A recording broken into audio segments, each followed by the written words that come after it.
Est-ce que vous savez que nos développeurs gabonais étaient capables de reproduire Facebook, Uber, Airbnb, Netflix ou encore Spotify? Certains l'ont tenté, mais très souvent ça a floppé. Alors pour les prochaines semaines, je vous embarque dans une série qui va visiter certains flops de la Tech 241.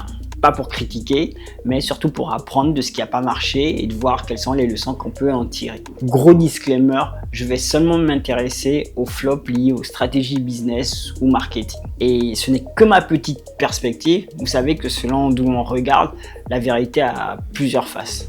Donc si je dis des bêtises, soyez indulgents. Prenez-moi comme un petit frère et venez corriger en commentaire. Aujourd'hui, on va commencer par et non pas Black Panther.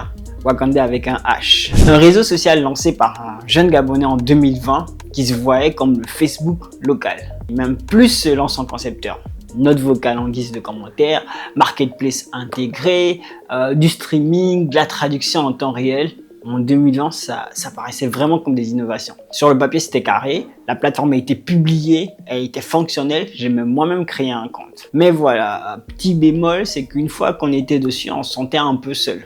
Très peu d'utilisateurs. La plateforme n'a certainement pas pu atteindre un seuil critique d'utilisateurs pour créer cet effet FOMO, Fear of Missing Out, ou quand on n'est pas dessus, on se dit ah, qu'est-ce que j'ai raté aujourd'hui sur Facebook. Et c'est là le vrai flop, copier-coller sans penser, valeur ajoutée locale. La vraie question à laquelle on doit répondre, c'est qu'est-ce que mon produit apporte comme solution à un problème que les gens vivent vraiment. Et cette question, elle est encore plus critique dans notre contexte où le Gabonais pense d'abord à régler ses problèmes, à se nourrir, à se loger, à trouver un emploi, à se déplacer. Pas évident que se divertir soit en liste de ses priorités. La triste réalité, c'est que si même Mark Zuckerberg avait le bonheur d'être né Gabonais, peut-être que le monde n'aurait pas connu Facebook. Pourquoi? Parce qu'il n'aurait pas eu cette communauté universitaire, donc la première qui a poussé la plateforme et qui a révélé son potentiel aux investisseurs. Donc la leçon à en tirer, c'est qu'un projet tech, ou un projet tout court, ne vaut pas seulement sur sa capacité à être